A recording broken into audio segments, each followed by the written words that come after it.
بسم الله الرحمن الرحيم. صلى الله عليك يا مولاي يا رسول الله، وعلى آل بيتك المظلومين.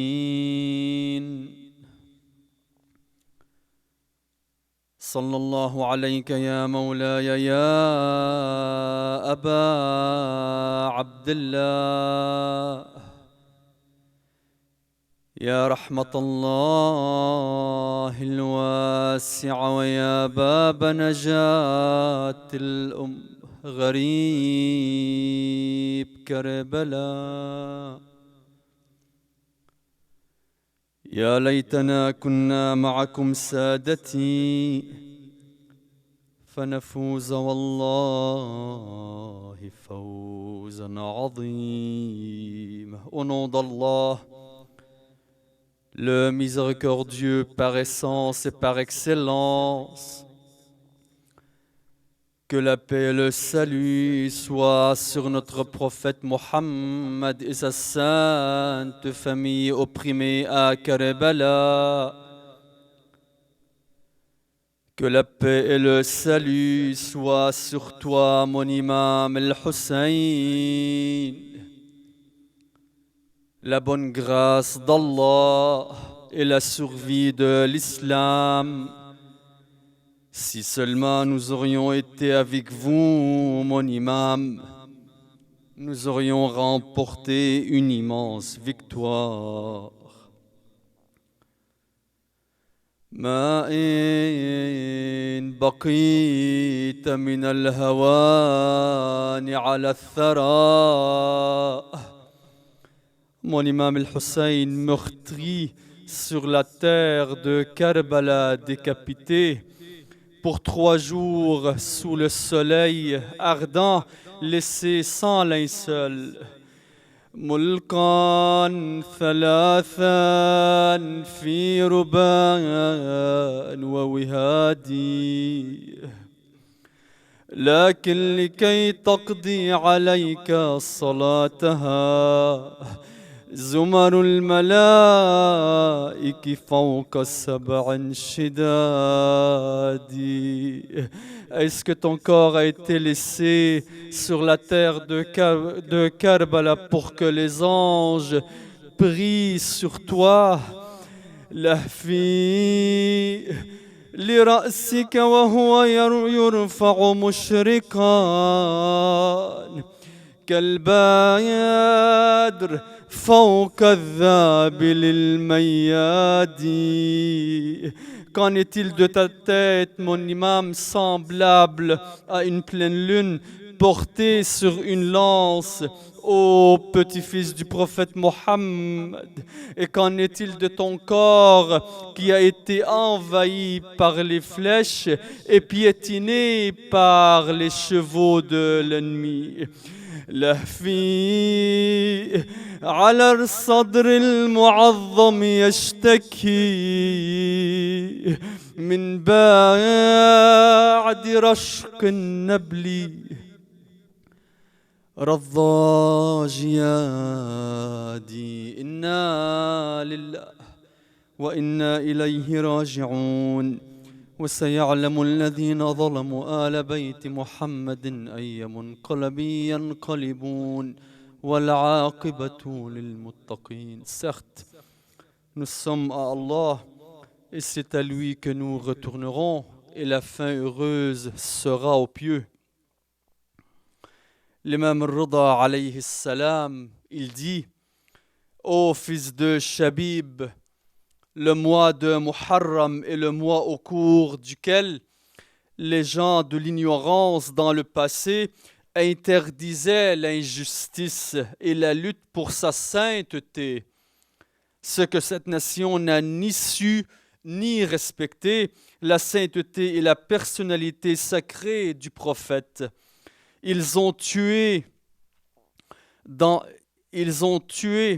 été tués dans ce mois-ci, ses descendants, et ils ont insulté ces femmes, que Dieu ne leur pardonne donc jamais.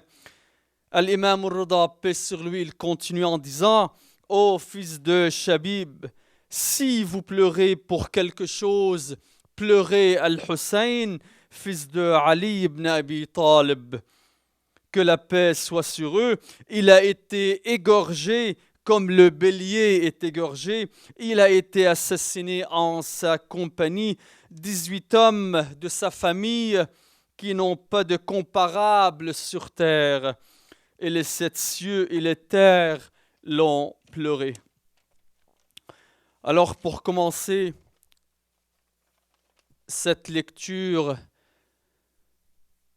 qui commémore le martyre de l'imam al-Hussein alayhi salam, commençons par as-salat ala Muhammadin wa ali Muhammad.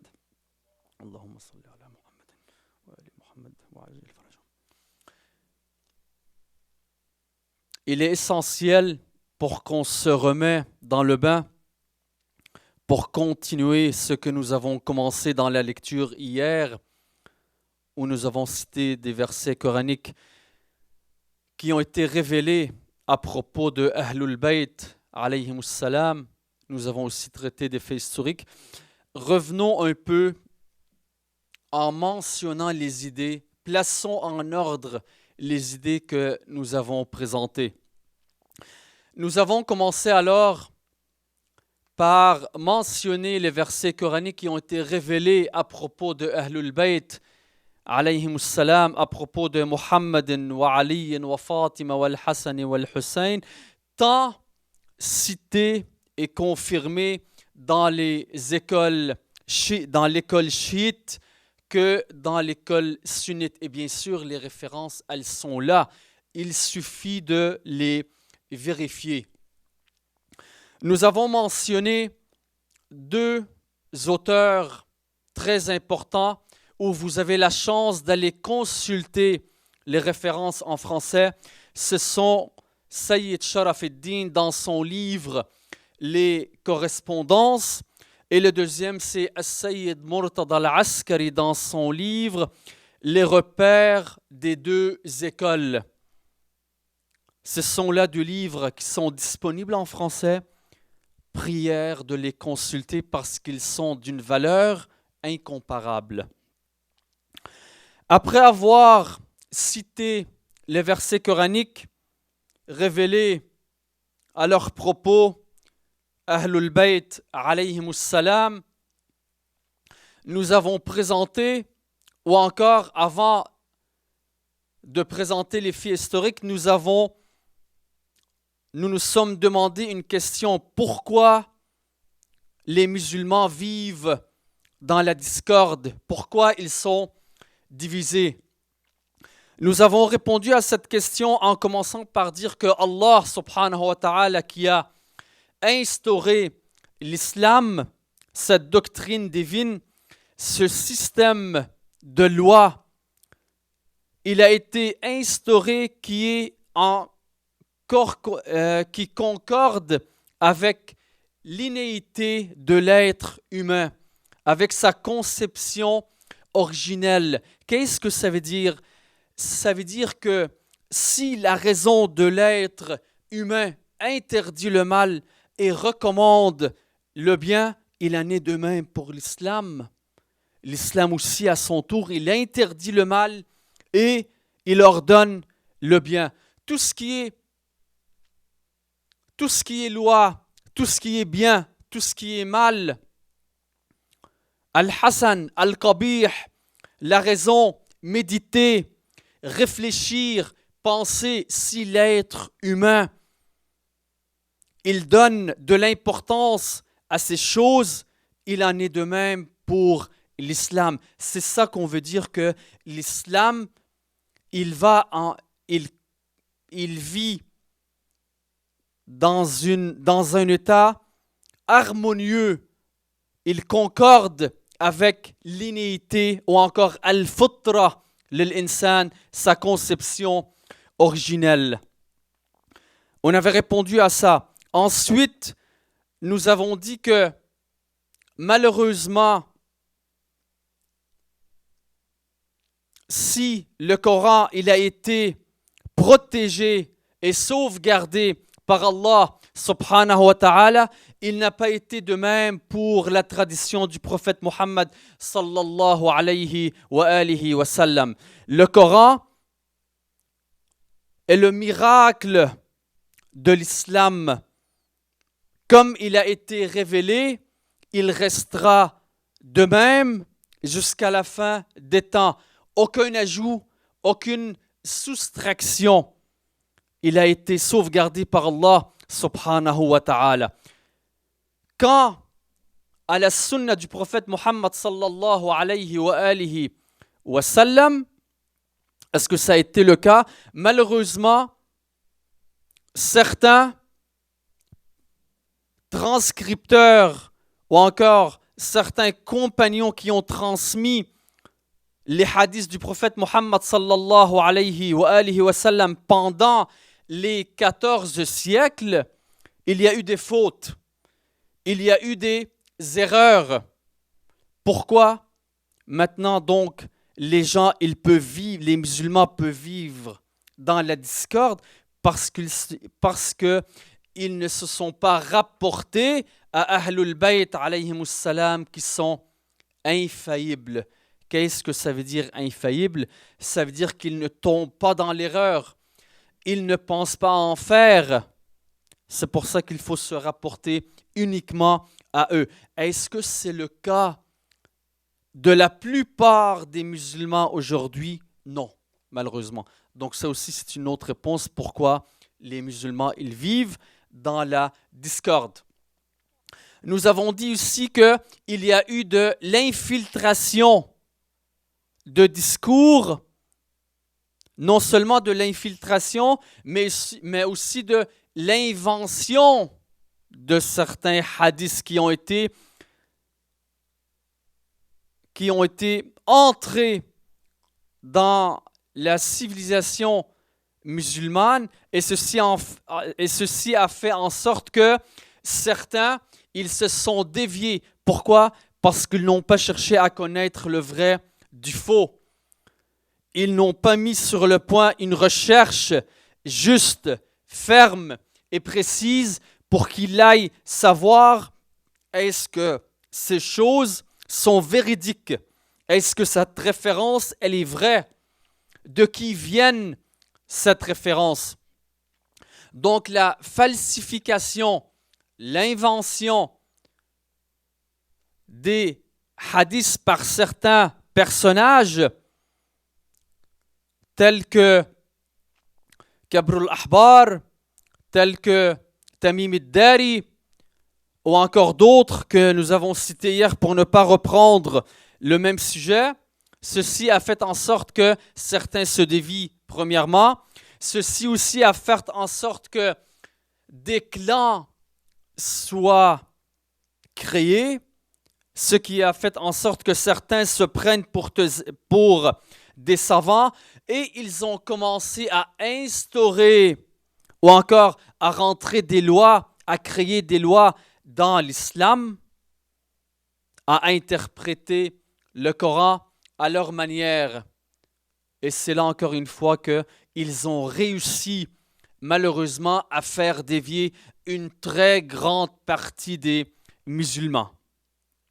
Ceci fait en sorte encore une fois qu'on ait répondu à la question pourquoi les musulmans vivent une discorde et une division. Ensuite, nous avons passé par des faits historiques. Et quel fait historique il est encore plus important que le hadith de Ghadir Khum que nous avons cité?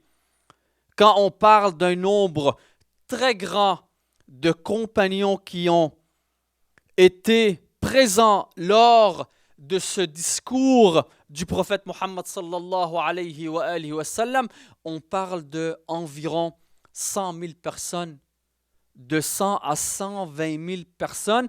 Et là, on s'est demandé pourquoi malheureusement un tel discours.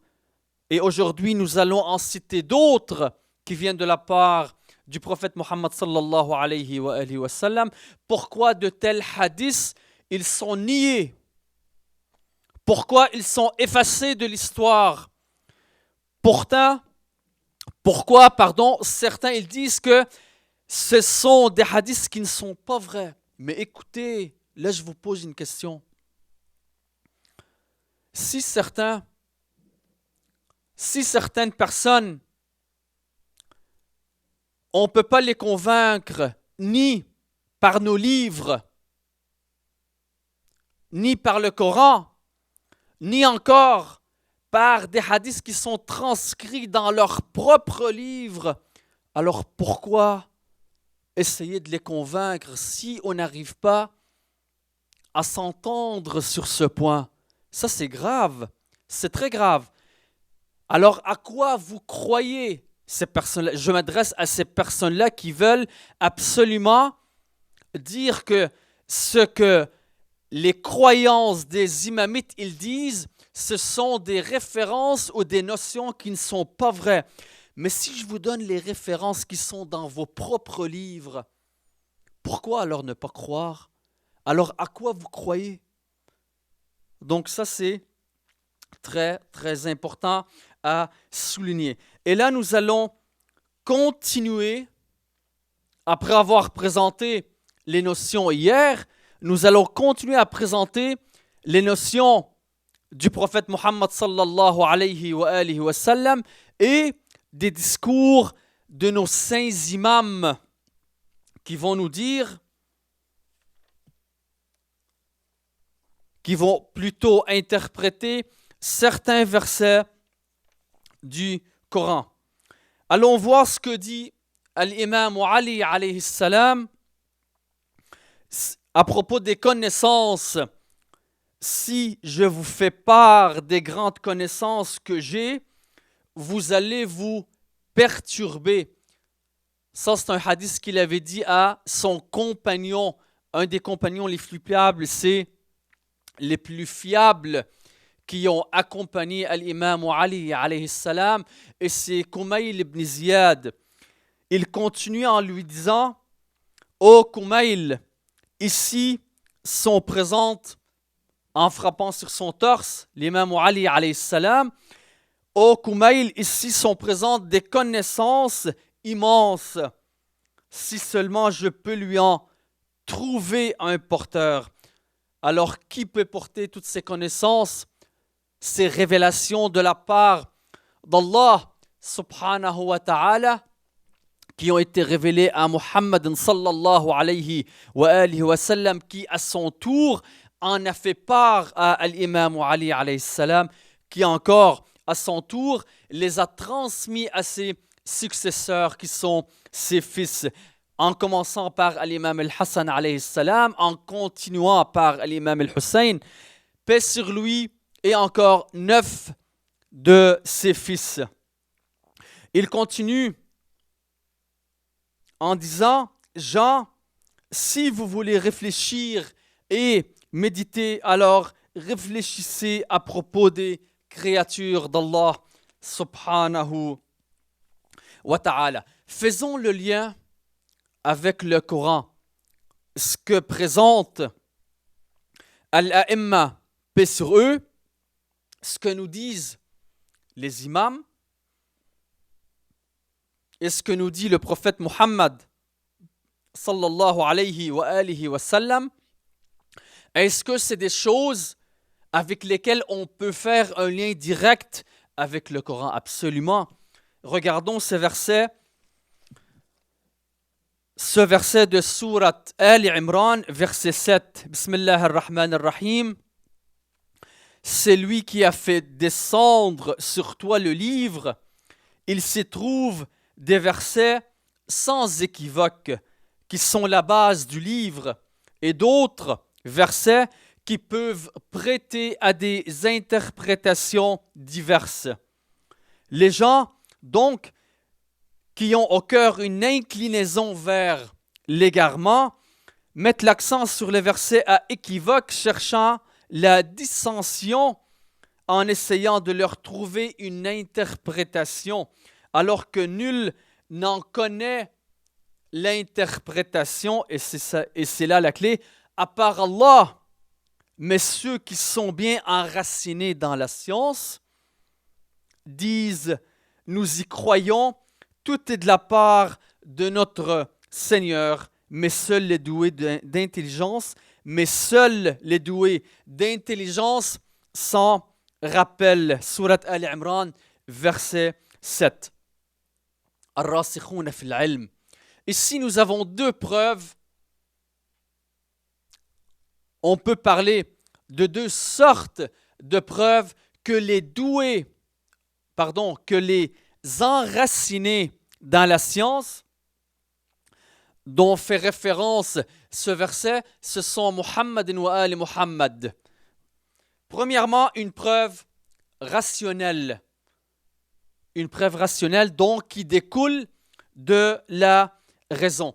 Le fait de croire en l'infaillibilité, al-isma, en l'infaillibilité des imams, nous oblige absolument à dire que les enracinés dans la science est exclusif à Muhammad wa Ali Muhammad. Premièrement, allons en détail.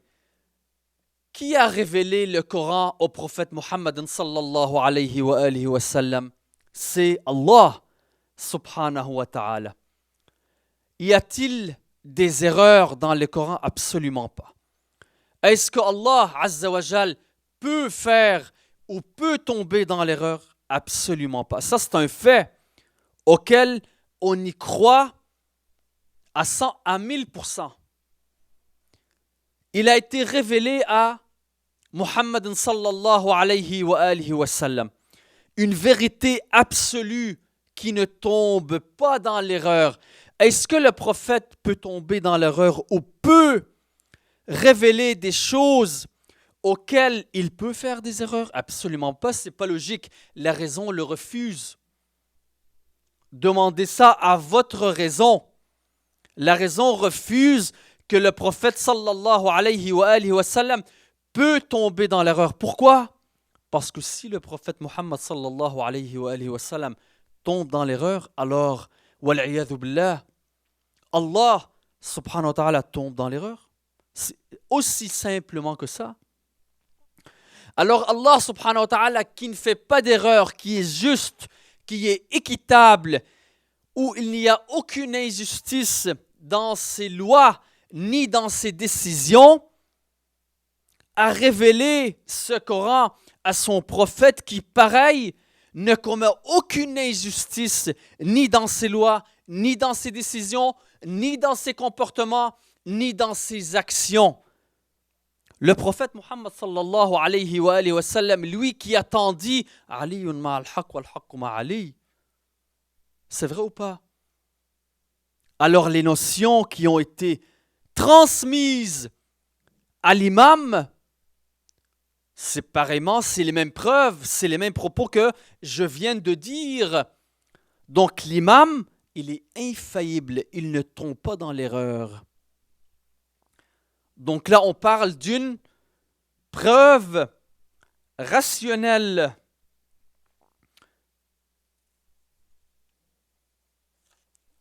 Maintenant, si on regarde les hadiths qui ont été donnés et cités par le prophète sallallahu alayhi wa sallam, on parle d'une preuve de discours des imams. Donc ça, c'est la deuxième sorte de preuve. Que dit le prophète? Que dit l'imam As-Sadiq alayhi salam à propos de ce verset qu'on vient de citer? Alors que nul n'en connaît l'interprétation à part Allah, nous connaissons son interprétation, souligne et affirme l'imam Sadiq, paix sur lui et sur sa famille. Et dans un autre discours, l'imam Sadiq alayhi salam, il dit « Nous sommes les enracinés dans la science, alors nous connaissons son interprétation. » Et là, ouvrons une parenthèse. Malheureusement, aujourd'hui, de nos jours, il y a tellement de monde qui interprètent le Coran à leur manière, à leur façon. Est-ce qu'ils peuvent faire ça? Non, ils tombent dans le piège. C'est une grande gaffe qu'ils font. Quand tu lis un verset et tu dis « Ah, c'est tellement facile de l'interpréter. je crois que tu tombes dans l'erreur. Il faut absolument revenir à ces enracinés dans la science. Il faut revenir aux imams. Il faut aller voir comment ils interprètent le Coran et prendre leurs notions, les comprendre, s'éduquer à travers leur enseignement, que ce soit sur le Coran ou encore que ce soit sur des hadiths que le prophète Mohammed sallallahu alayhi wa sallam il a lancés. Donc il faudra toujours revenir à leurs enseignements et ne pas tomber dans l'erreur et interpréter à leur manière, alors que on ne connaît rien. Il faut l'admettre. Le fait d'admettre que tu ne connais rien, ça c'est déjà un très bon début. Maintenant, d'autres discours à travers desquels on peut passer avec le temps qui nous reste. Ici, le prophète sallallahu alayhi wa sallam qui a dit aux gens, je laisse parmi vous ceux qui, si vous les prenez, vous évitera l'égarement. Et c'est quoi? Le livre d'Allah, le premier, et le deuxième, ma descendance, mais Ahlul Bayt. Et ici, je vous invite à consulter les références qui sont nombreuses. Elles sont innombrables, les références qui citent ce discours, Hadith al-Thaqalain. Encore, je laisse parmi vous ceux qui, si vous y accrochez, évitera votre égarement par la suite. Le livre d'Allah est une corde étendue entre le ciel et la terre, et ma descendance, mais Ahlul Bayt, ils ne se sépareront pas avant de me rejoindre à l'oasis. Prenez garde à la manière dont vous en tiendrez compte après ma mort. On se demande comment la nation s'est comportée avec la descendance du prophète Mohammed sallallahu alayhi wa sallam après son martyre. Que ça soit pour commencer avec l'imam Ali alayhi salam, que ça soit avec sa fille Fatima Zahra alayhi salam, que ça soit ensuite par leurs enfants Al-Imam al-Hassan et Al-Imam al-Hussein et les autres qui se sont venus après. Comment les gens se sont comportés avec la famille du prophète Mohammed sallallahu alayhi wa sallam. Avant de rentrer encore en détail, regardons ce que dit le prophète Mohammed sallallahu alayhi wa sallam. Je suis sur le point d'être appelé, je répondrai, je laisse parmi vous al-Thaqalain, deux choses précieuses. Et là, je vous donne plusieurs versions pour vous dire qu'elles sont là, les références. Le livre d'Allah, le Très-Haut et ma descendance, le livre d'Allah est une corde tendue entre le ciel et la terre et ma descendance indique, mais Ahlul Bayt, le généreux savant m'a annoncé qu'elles ne se sépareront pas et qu'elles me rejoindront à l'oasis. Considérez-les. Considérez-les comment vous les traitez après moi. Alors comment ils ont été traités? L'imam Ali alayhi salam, qui a été violé de ses droits. Ici, notez-le bien, pour nous, dans les croyances des imamites, et je vous conseille toujours de lire ce livre, l'imam est désigné par Allah subhanahu wa ta'ala. Il a été désigné par le prophète sous le commandement d'Allah azza wa jal. Donc, que l'imam Ali, paix sur lui, ait été violé de son droit de califat, pour nous, il est imam. Pour nous, il est imam, il a été désigné par Allah. Que les autres le veuillent ou qu'ils ne le veuillent pas. Pour nous, c'est l'imam par Allah, désigné par Allah subhanahu wa ta'ala.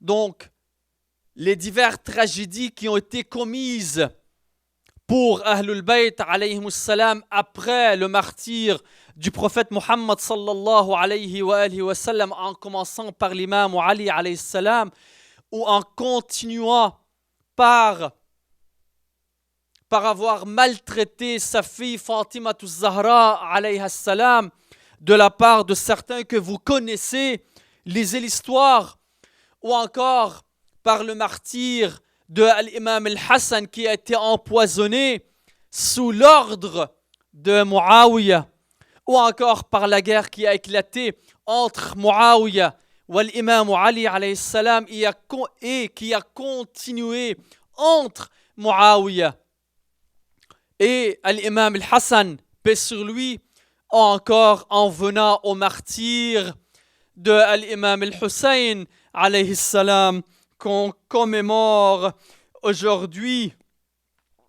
Et le point le plus touchant, c'est quand l'imam al-Hussein alayhi salam, il s'est réfugié au tombeau sacré de son grand-père Muhammad sallallahu alayhi wa sallam, quand il est parti lui faire ses adieux, et il lui a lancé ces petits mots: ضمني عندك يا جداه في هذا الضريح علني يا جد من بلوى زماني أستريح. Prends-moi dans tes bras, grand-père, dans ce sanctuaire, en espérant me guérir de toutes ces douleurs, de toutes ces souffrances et de toutes ces peines. ضاق بي يا جد من فرط الأسى كل فسيح فعسى طود الأسى يندك بين الدكتين.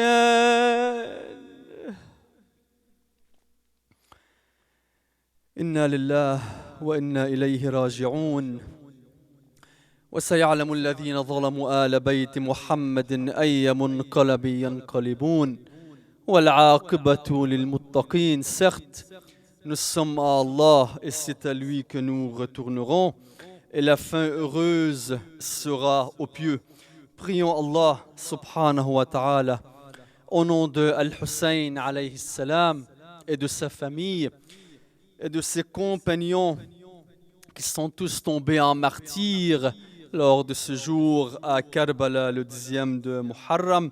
Prions Allah subhanahu wa ta'ala en leur nom, qu'il nous enveloppe par sa miséricorde et qu'il nous donne toujours la chance et le savoir et les connaissances et la persévérance de toujours rester sur leur voie afin que nous arrivions le jour du jugement sur la bonne voie qui est la voie de Muhammadin wa ali Muhammad. Ya Allah, ya Rahman, ya Rahim, ya Muqallib al-Qulub, thabbit qulubana ala dinik.